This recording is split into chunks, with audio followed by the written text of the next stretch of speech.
Hello friends, welcome to my YouTube channel The Way Education. So friends, primary TET interview 2026 যে চলছে সেখানে গুরুত্বপূর্ণ কিছু টপিক নিয়ে আমি ক্লাস এর আগে বলেছিলাম দেব এবং অলরেডি কিছু ক্লাস আমি করাচ্ছি যেগুলো ইন্টারভিউতে প্রশ্ন করেছে এবং আগামীতেও কিন্তু এই যে ইন্টারভিউ প্রশ্ন এগুলো কিন্তু করবে। তো তার মধ্যে আজকের একটা গুরুত্বপূর্ণ টপিক যেটা তোমাদের সামনে খুবই গুরুত্বপূর্ণ এবং এটা বারবার জিজ্ঞেস করছে, সেটা হচ্ছে বিভিন্ন জ্যামিতিক যে আকৃতি ঘনবস্তুগুলো রয়েছে সেই ঘনবস্তুর সম্পর্কে যে সম্পূর্ণ তথ্য সেটা কিন্তু আমি তোমাদের সামনে আজকে এই ভিডিওর মধ্যে শেয়ার করব। প্রত্যেকটা বিষয় কিন্তু খুবই গুরুত্বপূর্ণ এবং একদম 100% কমন টপিক প্রশ্ন, এগুলো থেকে কিন্তু প্রশ্ন আসবে। একদম ডিটেলসভাবে সকলে ক্লাসটা দেখার চেষ্টা করো, কেউ স্কিপ না করে ধৈর্য সহকারে দেখো, কারণ ক্লাসটা একটু বড় হবে, লেন্দি হবে, ঠিক আছে, কিন্তু আশা করছি এই ভিডিওটা দেখার পর আর জ্যামিতিক যে বিভিন্ন ঘনবস্তুগুলো রয়েছে, বিভিন্ন আকৃতির যে ঘনবস্তু বা সলিড যে টপিকগুলো, সেগুলোর থেকে কিন্তু আর প্রশ্ন এর বাইরে আশা করছি আসবে না, এটা আমি নিশ্চিতভাবে তোমাদের সামনে বলতে পারি। আর যারা চ্যানেলে নতুন ভিউয়ার্স রয়েছে অবশ্যই বলবো চ্যানেলটি সাবস্ক্রাইব করে পাশে থাকা বেল নোটিফিকেশন করবে। এই ধরনের সমস্ত গুরুত্বপূর্ণ প্রাইমারি টেট ইন্টারভিউ বা যে কোনো আপকামিং এক্সামের রিলেটেড প্রশ্ন উত্তর আলোচনা করা হয় ক্লাসের মধ্যে দিয়ে, সাথে সাথে প্রাইমারি রিলেটেড বিভিন্ন কেস আপডেট, নিউজ নোটিফিকেশান সংক্রান্ত তথ্য কিন্তু দেওয়া হয়ে থাকে। তো তোমরা দেখতে পাবে এখানে একটা প্লেলিস্ট রয়েছে, চ্যানেলে যদি ভিজিট করো তো এই প্লেলিস্টের মধ্যে দেখতে পাবে প্রত্যেকটা ক্লাস কিন্তু করানো রয়েছে। প্রাইমারি টেট ইন্টারভিউ ক্লাস বলে একটা প্লেলিস্ট রয়েছে, চ্যানেল প্লেলিস্টটিকে ভিজিট করতে পারো। এখানে অলরেডি 100-র উপরে কিন্তু ক্লাস দেওয়া হয়ে গেছে, তোমরা কিন্তু ক্লাসগুলো পরপর দেখতে পারো। খুবই গুরুত্বপূর্ণ এবং হেল্পফুল, যারা দেখেছে পুরনো ভিউয়ার্স রয়েছে বা স্টুডেন্ট রয়েছে তারা অনেকেই দেখেছে। তো আজকের টপিকের মধ্যে আমরা বিভিন্ন জ্যামিতিক আকৃতিগুলো এক এক করে আলোচনা করব। তো চলো ভিডিওর শেষ পর্যন্ত দেখো, লাইক, শেয়ার এবং চ্যানেল নতুন হয়ে থাকলে অবশ্যই সাবস্ক্রাইব করে পাশে থাকা বেল নোটিফিকেশন করবে। প্রত্যেক দিন এইভাবে বিভিন্ন গুরুত্বপূর্ণ টপিক নিয়ে আলোচনা করব। তো দেখো আজকে যেটা টপিক সেটা হচ্ছে ঘনবস্তু, অর্থাৎ সলিড বা ঘনবস্তু সম্পর্কে সম্পূর্ণ ধারণা আলোচনা করব। তো প্রথমত আমরা জানবো যে ঘনবস্তু কী, প্রশ্ন করতেই পারে। তো ঘনবস্তু কী না, যেসব বস্তু চোখে দেখা যায়, অর্থাৎ তোমার কাছে যেমন তোমার মোবাইল ফোন রয়েছে বা ল্যাপটপ যেটা দিয়ে দেখছো সেটা তোমরা চোখে দেখতে পাচ্ছ, সেটা তোমরা স্পর্শ করতে পারছো, যার নির্দিষ্ট কী আছে, আকার আছে, আয়তন আছে, যা কিছুটা স্থান দখল করে থাকতে পারে, তাকে আমরা সাধারণত ঘনবস্তু বলে থাকি। ওকে, তাহলে কি বলবে না, যে সমস্ত বস্তু চোখে দেখা যায়, স্পর্শ করা যায়, যার নির্দিষ্ট আকার ও আয়তন আছে, যা কিছুটা স্থান দখল করে থাকে, তাকে আমরা বলবো ঘনবস্তু। কোনো ঘনবস্তু যে স্থান দখল করে থাকে তাকে ওই ঘনবস্তুর কিন্তু আয়তন বলে, এটা কিন্তু মনে রাখবে। এবং আজকে আমরা এখানে যেটা আলোচনা করছি ঘনবস্তু বলতে কি, আমরা জানি কি ঘনবস্তু বলতে 3D অর্থাৎ 3 ডাইমেনশন সম্পর্কে আমরা আজকে আলোচনা করছি। তো কয়েকটা ঘনবস্তু যেমন কি বই হতে পারে, বই, খাতা, চেয়ার, টেবিল, বেঞ্চ, পাথর, মোবাইল, সমস্ত কিছু এগুলো কিন্তু ঘনবস্তু। এবার ঘনবস্তুর বৈশিষ্ট্য সম্পর্কে আলোচনা করব। এটাও কিন্তু প্রশ্ন জিজ্ঞাসা করেছে এবং আগামী দিনেও কিন্তু ইন্টারভিউতে প্রশ্নগুলো করবে। তো ঘনবস্তুর ক্যারেক্টারিস্টিক্স বা বৈশিষ্ট্য কী রয়েছে, প্রথমত যেটা বলছে ঘনবস্তুর দৈর্ঘ্য, প্রস্থ ও উচ্চতা থাকে, অর্থাৎ একটা দৈর্ঘ্যও থাকবে, একটা প্রস্থ থাকবে, একটা উচ্চতা। যদি এটা আমি ঘনবস্তু আঁকার চেষ্টা করি, আয়তঘনকের মতো যদি আমি এটা আঁকার চেষ্টা করি ফোনের মধ্যেই, তাহলে তোমরা দেখতে পাবে এটা কিন্তু হচ্ছে একটা ঘনবস্তু, যার কী আছে, আকার, আয়তন, সমস্ত কিছুগুলো রয়েছে। এটা একটা আয়তঘন মতো চিত্র, ঠিক আছে। আমি পরবর্তীতে চিত্র দ্বারাও কিন্তু তোমাদের সামনে বোঝানোর চেষ্টা করব। ঘনবস্তু মাত্রই ত্রিমাত্রিক, যেটা 3 ডাইমেনশন আমি আগে বললাম। ঘনবস্তুর কিছুটা স্থান দখল করে থাকে, ঘনবস্তুর কিছুটা ভর আছে, ঘনবস্তুর নিরেট কিংবা ফাঁপা দুই হতে পারে, ঘনবস্তুর এক কিংবা একাধিক তল থাকতে পারে। এক কিংবা একাধিক তল থাকতে পারে, এটা না হবে না, এক কিংবা একাধিক তল থাকতে পারে, এটা কিন্তু মনে রাখবে। এবার আসবো ঘনবস্তুর যে বিভিন্ন শ্রেণীবিভাগ নিয়ে। তো ঘনবস্তু আমাদের চারপাশে যে সকল ঘনবস্তু দেখতে পাওয়া যায় সেগুলো সাধারণত কি না, সেগুলো সাধারণত দুটি শ্রেণীতে আমরা ভাগ করতে পারি। একটা হচ্ছে সুষম ঘনবস্তু, যেটা রেগুলার সলিড, আর একটা হচ্ছে অসম ঘনবস্তু বা ইররেগুলার সলিড। তো এখানে আমরা সুষম ঘনবস্তু সম্পর্কে কিন্তু বিশেষ করে আলোচনা করব। তো তাও দুটোই সঙ্গে আমরা এক এক করে আমরা জানার চেষ্টা করব। তো রেগুলার সলিড বা সুষম ঘনবস্তু কোনগুলো না, যেসব ঘনবস্তুর আকার কিংবা আকৃতি কোনো বিন্দু, সরলরেখা বা সমতলের সাপেক্ষে সামঞ্জস্যপূর্ণ, তাদের সুষম ঘনবস্তু বলে। যেমন বই, বাক্স, ইট, লুডোর ছক্কা, এগুলো হচ্ছে সবই রেগুলার সলিড বা সুষম ঘন বস্তু। ওকে, নেক্সট তারপরে যে টপিক সেটা কী রয়েছে না অসম ঘনবস্তু। এটা সম্পর্কে একটু আমরা জেনে নিই যে অসম ঘনবস্তু কোনটা। প্রশ্ন তো করতে পারে যে আপনি একটা অসম ঘনবস্তুর উদাহরণ দেন তো দেখি। তো এখানে কী বলবে না যে সমস্ত ঘনবস্তুর আকার অনির্দিষ্ট বা আকার আকৃতি আয়তন অসামঞ্জস্যপূর্ণ সেই সকল ঘনবস্তুকে অসম ঘনবস্তু বা ইরেগুলার সলিড বলে। যেমন কি ইটের টুকরো হতে পারে, পাথরের টুকরো, কয়লার টুকরো, এগুলো কি কোনো আকার আকৃতি আয়তন সঠিক আছে কি না, তাহলে এগুলো হচ্ছে কি অসম ঘনবস্তু বা ইরেগুলার সলিড। এবার আমরা জ্যামিতিক শাস্ত্রে আলোচিত কয়েকটি বিশেষ সুষম ঘনবস্তু, এবং এখান থেকে কিন্তু প্রশ্ন জিজ্ঞেস করেছে এবং আগামীতেও কিন্তু এখান থেকে প্রশ্ন জিজ্ঞেস করবে। তো এগুলোই কিন্তু এক এক করে আমরা আলোচনা করার চেষ্টা করব। প্রথম যেটা রয়েছে সুষম ঘনবস্তুর মধ্যে সেটা হচ্ছে সমকোণী চৌপল। এটা মনে রাখবে, এর আরেক নাম হচ্ছে আয়তঘন, যেটা ইংরেজিতে বলা হয় রেক্ট্যাঙ্গুলার প্যারালেলোগ্রাম। ওকে, তো এটা সমকোণী চৌপল বা আয়তঘন কি না, এখানে কি বলা হচ্ছে না যেসব ঘনবস্তুর প্রতিটি তল আয়তাকার, প্রতিটি তল কী হবে আয়তাকার, এবং ইহা তলগুলির প্রতিটি তার পাশের তলগুলির সাথে সমকোণে নত থাকবে, অর্থাৎ একদম সমকোণে কিন্তু নত থাকবে। আমি যদি চিত্রটা এখানে আঁকার চেষ্টা করি একটু ছোট্টভাবে, তাহলে তোমরা বুঝতে পারবে। দেখো এটা একটা আয়তাকার, এটাও কিন্তু একটা আয়তাকার, ঠিক আছে, দুটো আয়তাকার, দুটো কি দেখো একদম বুঝতে পারবে। এটা যদি হয় তাহলে কি বলছে যেসব ঘনবস্তু প্রতিটি তল আয়তাকার, দেখো এগুলো এই যে প্রতিটি তলগুলো এগুলো কিন্তু প্রত্যেকটা কিন্তু আয়তাকার হলো, এবং তলগুলির প্রতিটি তার পাশের তলগুলির সাথে সমকোণে, দেখো এগুলোর সাথে একটা কিন্তু সমকোণ, এখানে সমকোণ, এখানে সমকোণ, এখানে সমকোণ, একটা সমকোণী নত আছে, সেই সব ঘনবস্তুকে সমকোণী চপল বা আয়তঘন বলে। অর্থাৎ মোদ্দা কথা বলতে গেলে না যে সমস্ত ঘনবস্তুর তলগুলি আয়তাকার বা আয়তকার আকৃতির হয়ে থাকে এবং প্রতিটি তল কি সমকোণে নত থাকবে বা সমকোণ তৈরি হবে, সেটা হচ্ছে সমকোণী চপল বা আয়তঘন। যেমন বই, তোমরা দেখতে পাবে বইটা একটা কি আয়তঘন হবে, বাক্স যেগুলো আয়তাকার আকৃতি, ইট, ডাস্টার, ক্লাসরুমের যে ডাস্টার, সেগুলো সবই কিন্তু সমকোণী চপল বা আয়তঘন। এবার আমরা আয়তঘন বা সমকোণী চৌপলের বৈশিষ্ট্যগুলো আলোচনা করব এক এক করে, ঠিক আছে। তো প্রথমত যেটা বলেছি বৈশিষ্ট্যর মধ্যে দেখো কী রয়েছে না সমকোণী চৌপল কী বলছে না সমকোণী চৌপলের 6টি আয়তাকার তল রয়েছে। কয়টি তল থাকবে? 6টি। এখান থেকে কিন্তু প্রশ্ন করে, ঠিক আছে, তোমরা ভালো করে নোট করো এগুলো। পারলে আমি পিডিএফটা অফিসিয়াল টেলিগ্রাম চ্যানেল যে রয়েছে ভিডিও ডেসক্রিপশন বক্সে দিয়ে দেবো, সেখানে কিন্তু এই পিডিএফটা শেয়ার করে দেবো। এখানে কি বলছে প্রতিটি তলের বাহুগুলির দৈর্ঘ্য প্রস্থ অসমান, অর্থাৎ দৈর্ঘ্য প্রস্থর কি সমান হবে না, অবশ্যই হবে না। আয়তক্ষেত্রে কী হয় আমাদের দৈর্ঘ্য প্রস্থ আলাদা আলাদা, কিন্তু কি বলছে প্রতিটি বিপরীত তলের বাহুগুলির দৈর্ঘ্য প্রস্থ সমান হবে, বিপরীতগুলো কিন্তু দৈর্ঘ্য প্রস্থ সমান হবে। আমি ছবি দেখাবো তখন বুঝতে পারবে। দ্বিতীয় নম্বর কি বলছে একটি সমকোণী চৌপলে 12টি ধার বা প্রান্তিক রয়েছে, অর্থাৎ আয়তাকার 6টি তল বরাবর ধারে বা প্রান্তিকিতে যেটা মিলিত হচ্ছে সেটা হচ্ছে 12টি রেখাংশ উৎপন্ন হয়, 12টি টোটাল রেখাংশ থাকছে। তোমরা যদি তোমাদের বইয়ের পাশে যদি ফোনটা থাকে ফোনটা বুঝতে পারো, বা দেশলাই যে মাচিস বক্স সেটাতেও তোমরা বুঝতে পারবে, বা নিজের বই যে কোনো এই ধরনের যে আয়তাকার আকৃতির যে ঘনবস্তুগুলো রয়েছে সেগুলো থেকেও বুঝতে পারবে। 3 নম্বর বলা হচ্ছে সমকোণী চৌপলে বা আয়তঘনের দৈর্ঘ্য প্রস্থ এবং উচ্চতা বর্তমান থাকে, সুতরাং সমকোণী চৌপলের মাত্রা ত্রিমাত্রা বা 3টি। সমকোণী চৌপলের 8টি শীর্ষবিন্দু ও 8টি শীর্ষকোণও রয়েছে। ওকে, এই বৈশিষ্ট্যগুলো থেকে কিন্তু প্রশ্ন আসে। এবার তোমাদের একটু আমি আয়তঘনকটা দেখাচ্ছি। দেখো এখানে তোমরা বুঝতে পারবে এগুলো হচ্ছে কি প্রত্যেকটা ধার কতগুলো রয়েছে, 1 2 3 4টা, ঠিক আছে।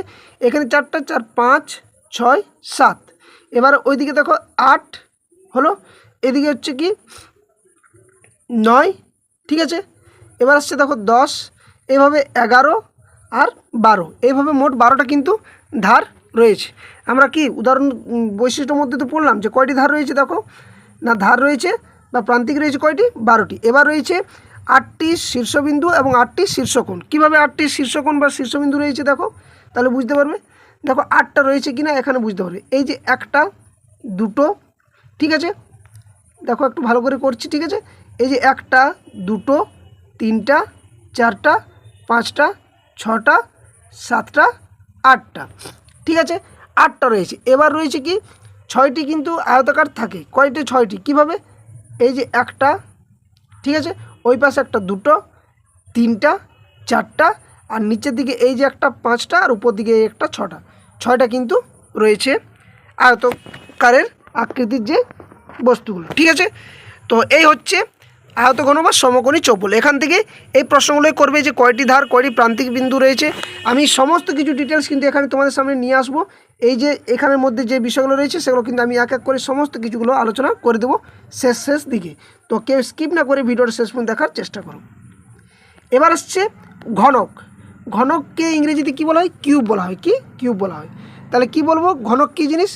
না, যে ঘনবস্তুর 6টি সমতল, এটাও কিন্তু ঠিক একই আয়তঘনকের মতনই, কিন্তু এগুলো সবই কিন্তু কী হবে? বর্গাকার হবে। কী হবে? বর্গাকার। তাহলে যে ঘনবস্তুর 6টি সমতল এবং যার দৈর্ঘ্য প্রস্থ উচ্চতা সমান তাকে ঘনক বলে। যেমন লুডোর ছক্কা তোমরা দেখেছো, চায়ের পেটি হতে পারে, এগুলো কিন্তু সবই ঘনকের উদাহরণ। এবার আসছি ঘনকের বৈশিষ্ট্য কী। না, প্রথম যেটা বলা হচ্ছে না, ঘনকের 6টি বর্গাকার তল রয়েছে, যেটা আমি আগে আলোচনা করলাম। প্রতিটি বর্গাকার তলের বাহুগুলোর দৈর্ঘ্য প্রস্থে কী হয়? সমান থাকে। তাই ঘনকের উচ্চতা বর্গাকারের তলের দৈর্ঘ্য প্রস্থের সমান হয়। এটা তো ঠিক একইভাবে একটি ঘনকের 12টি ধার বা প্রান্তিক রয়েছে, অর্থাৎ বর্গাকারের 6টি তল বরাবর ধারে বা প্রান্তিকেতে মিলিত হয় 12টি রেখাংশ উৎপন্ন হয়। ঠিক যেমন আয়তঘনকে আমরা জানলাম, ঠিক একইভাবে এখানেও সেম জিনিস রয়েছে। সাথে সাথে কি না, ঘনকের দৈর্ঘ্য প্রস্থ উচ্চতা পরস্পর কী থাকে? সমান থাকে। সুতরাং ঘনকের মাত্রাও হবে 3 মাত্রা, ত্রিমাত্রিক হলো, 3D ডাইমেনশন এটাও। এবং ঘনকের 8টি শীর্ষবিন্দু ও 8টি শীর্ষকোণ রয়েছে। ঠিক আছে, দেখো এখানে ঘনকের ছবিটা দেখলে তোমরা এই যে লুডোর ছক্কা, এটাও তোমরা বুঝতে পারছো, কিংবা এখান থেকে তোমরা বুঝতে পারবে। ঠিক একইভাবে যেমন এই পাশে রয়েছে, নিচে রয়েছে, এই পাশে ঠিক এই পাশেও রয়েছে, আর এই পাশেও রয়েছে 6 দিকে। ঠিক একইভাবে কোণ রয়েছে, শীর্ষবিন্দু রয়েছে, ধারগুলো রয়েছে, প্রান্তিকগুলো, এই সমস্ত কিছু একইভাবে যেমন আয়তঘনকে আমরা জানলাম, ঠিক ঘনকের ক্ষেত্রেও একই রয়েছে। কিন্তু এখানে কি, এগুলো সবই হবে বর্গাকার। আর আয়তঘনকের ক্ষেত্রে আয়তক্ষেত্রে মনে রাখবে যে আয়তক্ষেত্র প্রত্যেকটা হবে। এটা হচ্ছে লুডোর ছক্কার ছবিটা, তোমরা দেখলে মনে রাখবে। এটা কিন্তু উদাহরণটা ঘনকের উদাহরণ, বিশেষ করে লুডোর ছক্কাটাই জিজ্ঞেস করা থাকে। নেক্সট এবার আসছে, সেটা হচ্ছে গোলক। গোলককে ইংরেজিতে কী বলে? স্ফেয়ার বলা হয়। কী বলে? স্ফেয়ার। অনেক সময় গোলক যে বিষয়টা সেটা কিন্তু অনেকেই গুলিয়ে ফেলে, তো একটু এটা একবার জেনে নাও। তো দেখো কী বলছে না, যে ঘনবস্তুর আকার বা আকৃতি গোল তাদের কিন্তু গোলক বলা হয়। যেমন মার্বেল, ফুটবল, গুলি, এগুলো কিন্তু সবই কী হচ্ছে? গোলকের উদাহরণ। এবার এক্ষেত্রে বৈশিষ্ট্যগুলো কি না, তলের সংখ্যা কিন্তু একটি, গোলকের একটি তল, এবং সেই তলটিও কী হবে? না, বক্রতল হবে। কোনো ধার বা প্রান্তিক নেই। বৃত্ত এবং গোলকের মধ্যে কেউ কিন্তু গুলিয়ে ফেলবে না। ঠিক আছে, গোলক কী হবে? 3D dimension. আর বৃত্ত কী হবে? বৃত্ত সাধারণত বৃত্ত কী হবে? বৃত্ত হচ্ছে 2D, বৃত্ত হচ্ছে 2D ডাইমেনশন, বৃত্ত হচ্ছে 2D।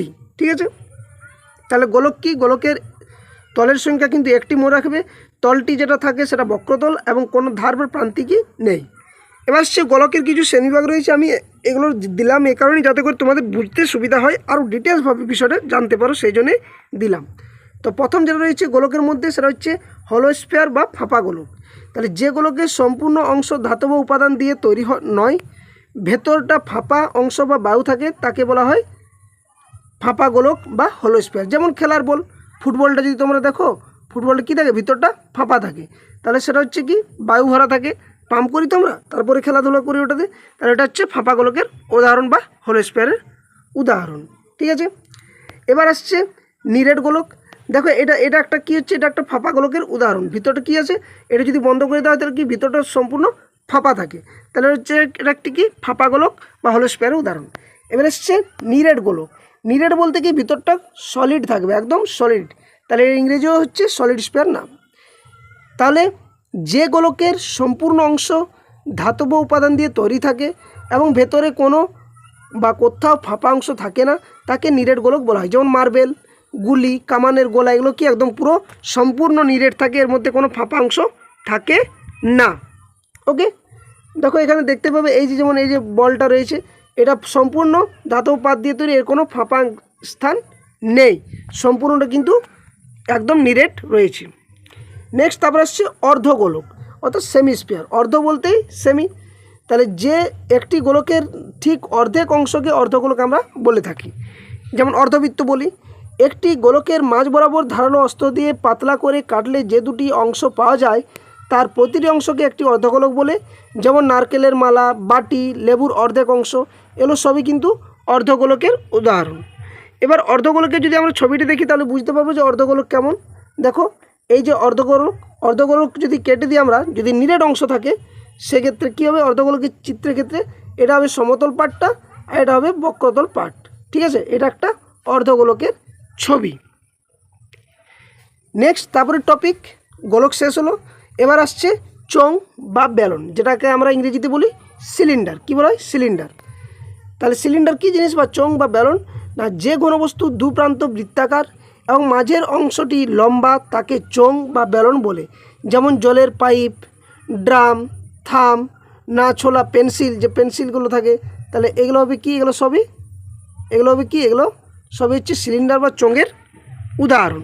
ঠিক আছে, তাহলে সিলিন্ডার বা চোঙের উদাহরণ তো জানলাম। এবার হচ্ছে এর কিছু, দেখো এখানে ছবিটা আমি দিয়ে দিয়েছি তোমাদের সামনে, এটা হচ্ছে একটা সিলিন্ডার বা চোঙের উদাহরণ। তো এবারে চোঙের যে বৈশিষ্ট্য বা কী কী রয়েছে এখানে, তলের সংখ্যা কিন্তু এখানে রয়েছে 3টি তল।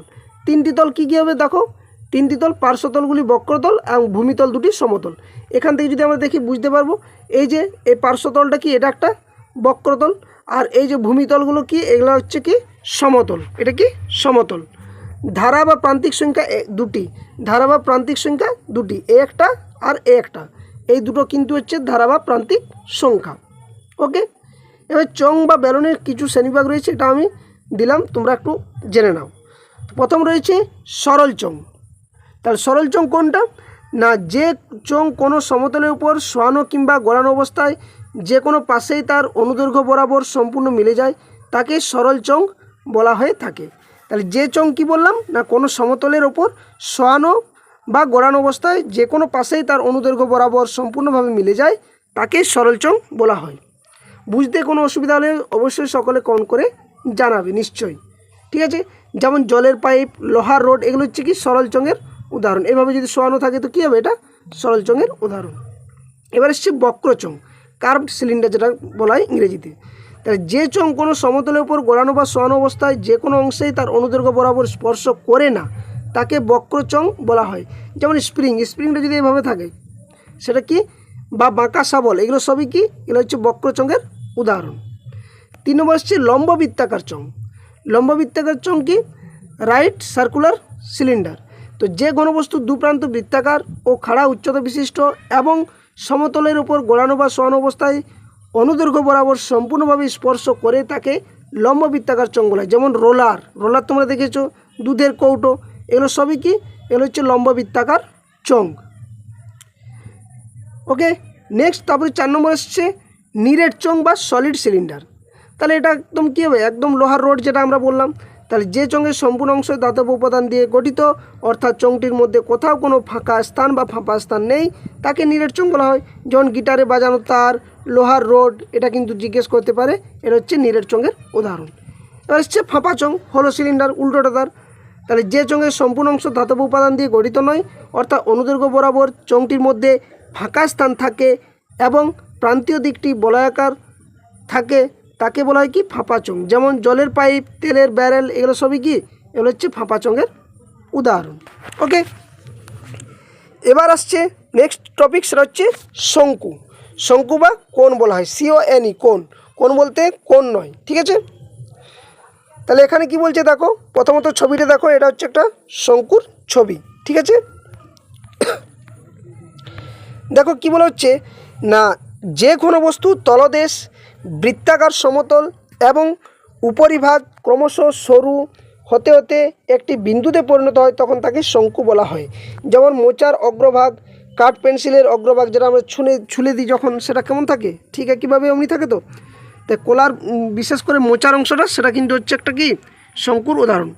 বরের টপিও হতে পারে, টোপরটা যেটা এভাবেই থাকে, তো এভাবে বরের টোপরটা এভাবে, এটা একটা শঙ্কুর উদাহরণ।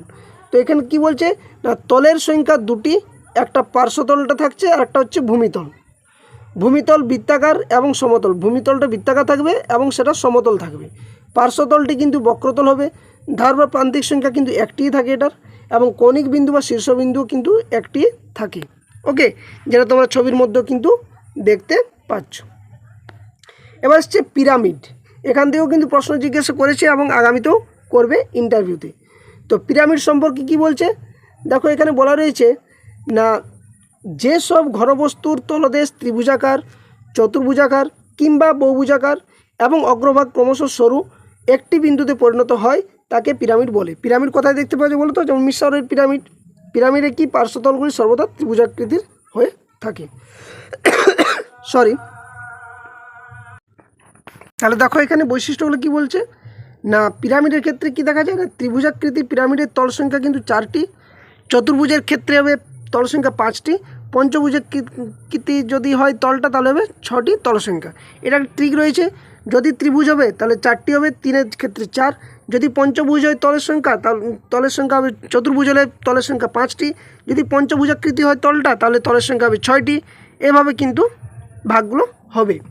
নেক্সট তারপরে বলেছে ত্রিভুজাকৃতি পিরামিডের কৌণিক বিন্দু থাকে 4টি, চতুর্ভুজের ক্ষেত্রে 5টি, একইভাবে পঞ্চভুজাকৃতির ক্ষেত্রে 6টি। 3 নম্বর বৈশিষ্ট্য কি বলছে, ত্রিভুজাকৃতি পিরামিডের ধার বা প্রান্তিক সংখ্যা 6টি, ডবল করবে। চতুর্ভুজাকৃতির ক্ষেত্রে 8টি, 4 দুগুণে 8। পঞ্চভুজাকৃতির ক্ষেত্রে পিরামিডের ধার বা প্রান্তিক সংখ্যা 10টি, 5 দুগুণে 10। এইভাবে ট্রিকে কিন্তু মনে রাখার চেষ্টা করবে। এখানে দেখো পিরামিড একটা, এটা হচ্ছে একটা চতুর্ভুজাকৃতি রয়েছে, এখান থেকে দেখতে পাচ্ছ এটা, ঠিক আছে, এটা একটা পিরামিডের ছবি। নেক্সট আসছে প্রিজম। এখান থেকে কিন্তু প্রশ্ন জিজ্ঞেস করেছে প্রিজম নিয়ে, তাই টপিকটা আমি এখানে অ্যাড করে দিলাম। তো যে সব ঘনবস্তু দুই প্রান্ত বহুভুজাকার বা পার্শ্বতলগুলি বর্গাকার বা আয়তাকার তাকে প্রিজম বলে। যেমন কাঁচ ফলক, ঝড় লণ্ঠনের যে গ্লাস, সেগুলো হচ্ছে সবই প্রিজমের উদাহরণ। প্রিজমের কি বৈশিষ্ট্য না, প্রিজমের পার্শ্বতলগুলি পরস্পর সমান থাকে। প্রিজমের যে লম্বটা যে কোনো একটি প্রান্ততল খাতার পাতার উপর বসিয়ে একটি সুষম বহুভুজ আঁকা যায়। ওকে, প্রিজমের ছবিটা দেখলে তোমরা বুঝতে পারবে এটা হচ্ছে একটা প্রিজমের ছবি, ঠিক আছে। তারপরে কি বলা হয়েছে প্রিজমের বৈশিষ্ট্য না, প্রিজমের তল সংখ্যা হবে প্রিজমের ভূমিতলের বাহু সংখ্যার চেয়ে 2টি বেশি। প্রিজমের পার্শ্বতলগুলি হবে একটি বর্গাকার বা আয়তাকার হতে পারে। প্রিজমের ধারের বাহুর সংখ্যা বা প্রান্তিক সংখ্যা হবে প্রিজমের ভূমির বাহুর সংখ্যার 3 গুণ। এটা কিন্তু মনে রাখবে। এটা একটা প্রিজমের যে ছবি সেটা কিন্তু তোমাদের সামনে দেখালাম। এবারে একদম শর্ট প্রসেসে কিছু আমি তোমাদের সামনে নিয়ে এসেছি, একটা বইয়ের অংশ, একটু একটু করে বোঝার চেষ্টা করো, একদম ঠিক বুঝতে পেরে যাবে। আমরা এতক্ষণ পর্যন্ত জানলাম আয়তঘন বা সমকোণী চৌপল, ঘনক, শঙ্কু, গোলক, প্রিজম, পিরামিড, এই সমস্তগুলো আমরা এক এক করে জানলাম। তো এবারে কিন্তু একদম শর্ট প্রসেসে প্রত্যেক জিনিস যদি একটু বুঝতে অসুবিধা হয় একটু অ্যাডজাস্ট করে নেবে। দেখো কী কী রয়েছে। তো প্রথম রয়েছে আয়তঘন, উদাহরণটাও দেখো দেওয়া রয়েছে এখানে। কী কী রয়েছে উদাহরণের মধ্যে রয়েছে, উদাহরণ থাকছে ইট, বাক্স, বই। কিনারা বা প্রান্তের সংখ্যা এর 12টি, কৌণিক বিন্দু বা শীর্ষবিন্দুর সংখ্যা 8টি, তলের সংখ্যা 6টি, সমতলের সংখ্যা 6টি, কারণ এখানে কোনো বক্রতল নেই তার জন্য বক্রতল 0, ঠিক আছে। এবার সে ঘনক। ঘনকের উদাহরণ কি, লুডোর ছক্কা বললাম, বাক্স। এর কিনারা বা প্রান্ত সংখ্যা এরও সেম হবে 12টি, কৌণিক বিন্দু বা শীর্ষবিন্দুর সংখ্যা হচ্ছে 8টি, তলের সংখ্যা 6টি, সমতল এগুলো সবই, তার জন্য সমতলের সংখ্যা 6টি এবং বক্রতল কোনো নেই, ঠিক আছে। নেক্সট তারপর আসছে কি শঙ্কু। শঙ্কুর ক্ষেত্রে কি না, শঙ্কুর ক্ষেত্রে দেখো কি বলা রয়েছে না, পেন্সিলে অগ্রভাগ, মোচার অগ্রভাগ বা টোপর, এগুলো হচ্ছে সবই শঙ্কুর উদাহরণ।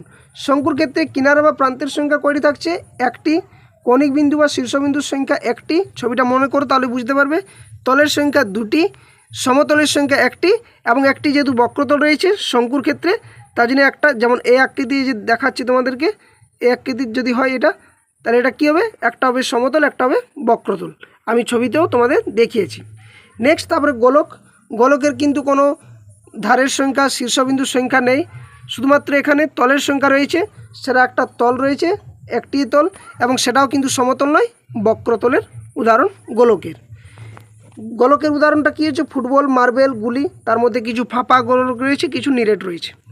এবার আসছে প্রিজম, যেটা ত্রিভুজাকৃতি আমি দিলাম, খেলনা বা কাচ প্রিজম যেটা।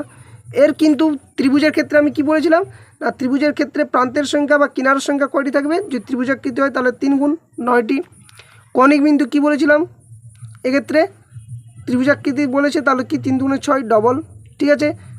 তলের সংখ্যা কী হবে, যদি ত্রিভুজাকৃতি থাকে তাহলে কী হয়, এক্ষেত্রে কিন্তু একটা ভুল দিয়েছে, সেটা হবে 4টি হবে, এক্ষেত্রে 4টি হবে, বক্রতল কোনো নেই, সবগুলি সমতল।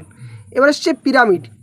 পিরামিড ক্ষেত্রে কি, আচ্ছা ওটা ঠিক আছে ওটা ঠিকই ছিল, এটার ত্রিভুজের ক্ষেত্রে ঠিকই আছে, পিরামিডের ক্ষেত্রে কিন্তু আলাদা বোর্ড। ঠিক, পিরামিড যেটা ত্রিভুজাকৃতি, খেলনা, পেপার ওয়েট এগুলো, যেখানে কিনারা বা প্রান্তের সংখ্যা 6টি, ত্রিভুজে 3 দুগুণে 6, কনিক বিন্দু বা শীর্ষবিন্দু 3-এর 1 বাড়ি দিলে 4, তলের সংখ্যা 1 বাড়ি দিলে 4, সমতলের সংখ্যা সবই সমতল হবে, তাহলে একটা বাড়ি দিলে 4 এবং বক্রতল কোনো নেই। এবার আসছে চোঙ। চোঙ বা ব্যালন, যেটা রোলার, মোমবাতি, লম্ব কৌটো এগুলো রয়েছে। এক্ষেত্রে দেখো এর কিনারা বা প্রান্তের সংখ্যা কয়টি রয়েছে, কিনারা বা প্রান্তের সংখ্যা 2টি, এর কিন্তু কোনো কনিক বিন্দু বা শীর্ষবিন্দু চোঙের নেই, তার জন্য 0। এর কিন্তু তলের সংখ্যা 3টি, তলের সংখ্যা রয়েছে 3টি, তার মধ্যে 2টি সমতল এবং একটি বক্রতল রয়েছে। ওকে, এবার এখানেও কিন্তু দেখো এটা দেওয়া রয়েছে ঠিক একইভাবে, কোনটা কি রয়েছে, তলের সংখ্যা, যে বিভিন্ন সংখ্যাগুলো সেগুলো দেওয়া রয়েছে, এগুলো তোমরা একটু দেখে নেবে পিডিএফটাতে। তো এই ছিল তোমাদের আজকে সম্পূর্ণ ক্লাসটা কেমন লাগলো সকলে কমেন্ট বক্সে কমেন্ট করে জানাবে। আর যারা নতুন ভিউয়ার্স রয়েছে, নতুন দেখছো, অবশ্যই বলবো চ্যানেলটি সাবস্ক্রাইব করে পাশে থাকা বেল নোটিফিকেশন করবে, কারণ এই ধরনের ক্লাসগুলো নিয়ে আসা বা তথ্যগুলো সমস্তগুলো জোগাড় করা বা সেগুলো তোমাদের সামনে তুলে ধরা একটা খুবই কষ্টসাধ্য এবং সময় সাপেক্ষ ব্যাপার। প্রত্যেকটা ক্লাস কিন্তু খুবই গুরুত্বপূর্ণ, ইম্পর্টেন্স পড়ে, তোমরা কিন্তু ক্লাসগুলো দেখো। চ্যানেলটি ভালো লাগলে অবশ্যই সাবস্ক্রাইব করে পাশে থাকা বেল নোটিফিকেশন করবে, ভিডিওটি বাকিদের সাথে শেয়ার করবে, ভিডিওটি লাইক করবে। আর ভিডিও ডেসক্রিপশন বক্সে official Telegram channel link, official Facebook পেজের লিঙ্ক দেওয়া রয়েছে, সেখানে যুক্ত হবে। পিডিএফটা আমি শেয়ার করে দেওয়ার চেষ্টা করব টেলিগ্রাম চ্যানেলে, অফিসিয়াল যে টেলিগ্রাম চ্যানেল রয়েছে সেখানে। আর আরেকটা কথা বলে রাখি, প্রত্যেক দিন কিন্তু ক্লাস হবে একটা টপিক। প্রথমত আমি জ্যামিতিক যে বিভিন্ন টপিকগুলো রয়েছে সেগুলো ক্লিয়ার করছি, তারপর বিভিন্ন যে আরও টপিকগুলো রয়েছে সাবজেক্ট ওয়াইজ যে প্রশ্নগুলো করা হচ্ছে, ভূগোল, ইতিহাস, সে সমস্ত টপিক থেকে একটা দুটো করে আমি ক্লাস নিয়ে আসবো। বিভিন্ন সাহিত্যিক সম্পর্কে পরিচয় বা বিভিন্ন ছদ্মনাম সাহিত্যিকদের, সেগুলো কিন্তু ক্লাস নিয়ে আসবো। ওকে, তো ভিডিওটা আর লেন্দি করছি না, এখানে শেষ করছি। সকলে সুস্থ থাকো, ভালো থাকো, ধন্যবাদ, জয় হিন্দ।